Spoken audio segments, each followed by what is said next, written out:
السلام عليكم، ازيكم حبايبي؟ عاملين ايه؟ وحشتوني جدا. تعالوا بقى كده عيشوا معانا يوم كامل اجواء الدراسة. ده كان اول يوم دراسة عندنا. عارفة ان انتوا في ناس كتير منكم بدأوا من بدري، بس احنا عندنا بيختلف السنين العمرية على حسب كل سنة عمرية بتبدأ في يوم مختلف. صحيت كده الفجر زي ما انتوا شايفين، ويا دوبك لسه اذان الفجر كان مأذن. هدخل بقى كده اصلي صلاة الفجر ونبدأ نشوف يومنا هيبدأ هنعمل ايه. وعيشوا معانا اجواء اليوم كامل. طبعا ما تنسوش تصلوا على النبي عليه افضل الصلاه والسلام، عشان خاطر هي بركه حياتنا. هنا كده بقى احنا هنحضر اللانش بوكس بتاعنا. صباح الخير طبعا اولا. وهنحضر اللانش بوكس ونخش بقى ايه، نصحي الاولاد ونشوف يلا هنكمل يومنا ازاي. كده بقى احنا عملنا سندوتشاتنا وقفلنا اللانش بوكس بتاعنا. زي ما انتوا شايفين كنا عملنا ناجتس. وهنا دي سندوتشات مازن ابني الكبير، طبعا انتوا عارفينه طبعا في الفيديوهات. ده عشان في ثانوي فشايف انه يا ماما فعش اخد حاجه اسمها لانش بوكس، انا مش عيل صغير، وربنا يحميه يا ربي في تانية ثانوي. فشايف انه لا، حطيلي السندوتشات كده.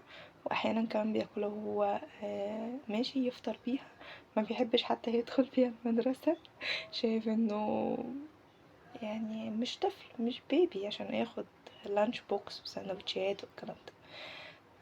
يا رب ان شاء الله ياكلوا بالهنا وكل حبايبكم كده، وولادكم يحفظهم لكم يا رب ويبارك لكم فيهم. تعالوا يلا نكمل يومنا مع بعض ونشوف هنكمل يومنا ازاي وهنعمل ايه. هنا كده روان بقى كانت صحيت ولبست وجهزت نفسها، وفاضل لها ان احنا هسرح لها بقى شعرها التسريحة اللي هي عايزاها، عشان لازم تختار تسريحتها. ونشوف بقية يومنا. خلصنا احنا كده اللي ورنا ونزلنا بقى عشان خاطر تجيب الحاجة حلوة بتاعتها. جابت هي الحاجة وهنا بتحطها في الشنطة. روان اللي ما يعرفش عندها 7 سنين في تانية ابتدائي. امشي يلا. يلا.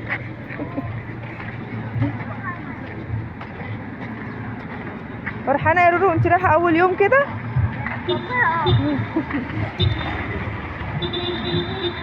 يلا بينا احنا كده رايحين المدرسة. شايفة كل حاجة؟ ماشي.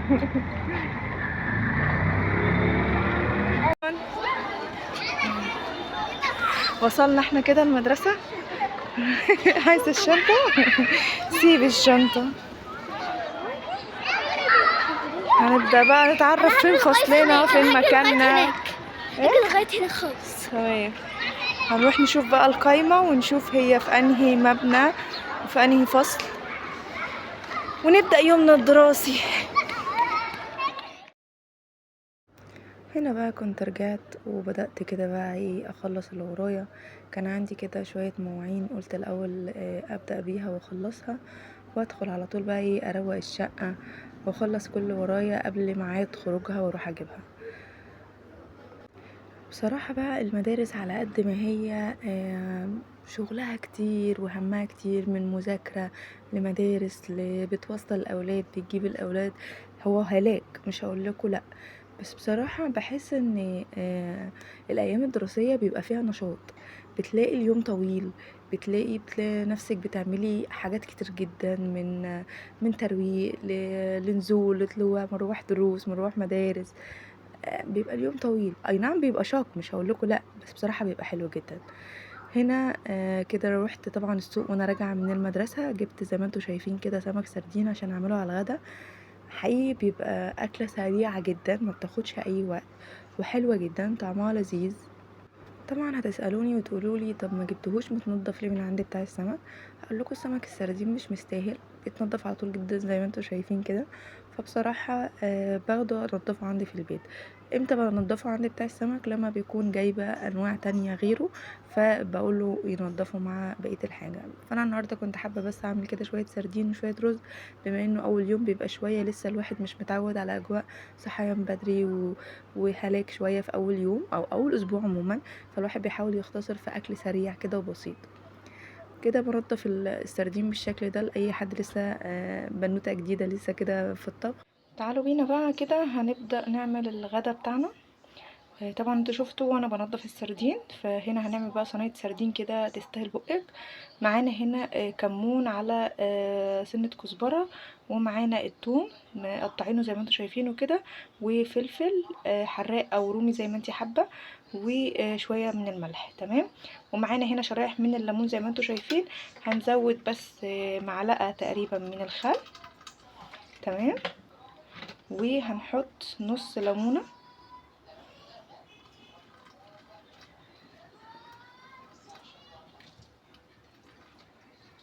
وبعد كده هنبدأ ان احنا نحط الطماطم.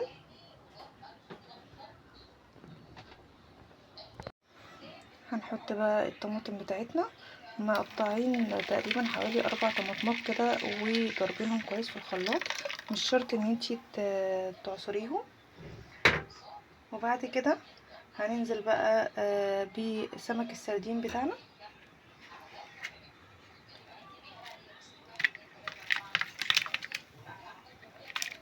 يعني مفيش اسرع ولا اسهل من كده تقريبا. هرص كده السمك بتاعنا واوريهولكوا في الاخر. ده كده قلبنا السردين كويس مع الصلصه، وهنحط على الوش كده شرايح من الليمون. ما تقلقوش مش هيطلع مزز ولا اي حاجه، بالعكس هيطلع مظبوط جدا، بس السمك بيحب الليمون زي ما انتوا عارفين طبعا. بس كده هولع عليها، هتاخد 10 دقايق على النار وهتبقى كده خلصت. شفتوا اسرع من كده غدا. هخلص بقى اسويها وارجع تاني نشوف هنعمل ايه. هنا بقى بعد ما رجعوا من المدرسة بدأنا بقى نطلع الحاجة. هنا استلمت الكتب بتاعتها اهي روان، وبدأنا هنشوف بقى هنجلد ايه وكده. هي حابة تجرب الاول تجلد لها كده كشكول، وبعد كده انا هكمل بقية التجليد معاها. ودي ابله سما اللي قاعدة محتارة في مسألة مجنناها. سلمي طبعا الناس، قولهم ازيكم عاملين ايه. ايه المسألة محيراكي قوي كده. هي يا جماعه طبعا بتذاكر رياضه عشان عندها درس رياضه، فبتذاكر بقى الواجبات اللي عندها قبل ما تروح الدرس.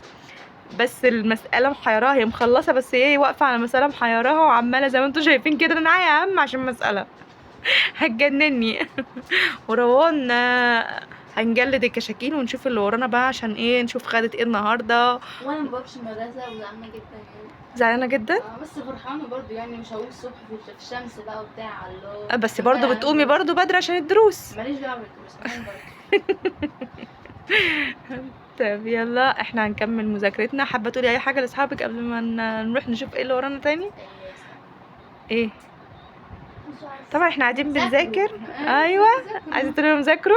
ايوه بلاش مثلا التليفون تتفرجوا على الفيديوهات. ماما اتفرجوا على الفيديوهات، ماما اعملوا لايكات الاول بس بعدين. ايوه هتقولوا لهم اعملوا ايه؟ اعملوا لايك واشتراك وسبسكرايب وفعلوا زر الجرس عشان يوصل لكم كله جديد. تمام كده. وذاكروا طبعا عشان المذاكره هي اللي هتنفعكم. هي سما تالتة اعدادي اللي لسه ما يعرفش. ماسكه صح. ده كتاب البروف بتاع المستر بتاعها. ابحثوا عن مش محتاجه خلاص. ذاكرها صح مع مستر محمد موسى. ماشي. سما تالتة اعدادي اللي ما يعرفش، وروان تانية ابتدائي. هنكمل مذاكرتنا بقى ونشوف يومنا. صغيره قوي يا سلام. يلا نشوف هنعمل ايه ونرجع لكم تاني. وده كده شكل السردين بقى بعد ما استوى زي ما انتوا شايفين. بصوا جميل ازاي. خد تقريبا بتاع ربع ساعة على النار، يعني حاجة سريعة جدا. تمام. يلا اسيبكم في رعاية الله. مع الف سلامة. باي باي. ما تنسوش اللايك والشير والسبسكرايب. نورتوني حبايبي وشرفتوني. باي باي.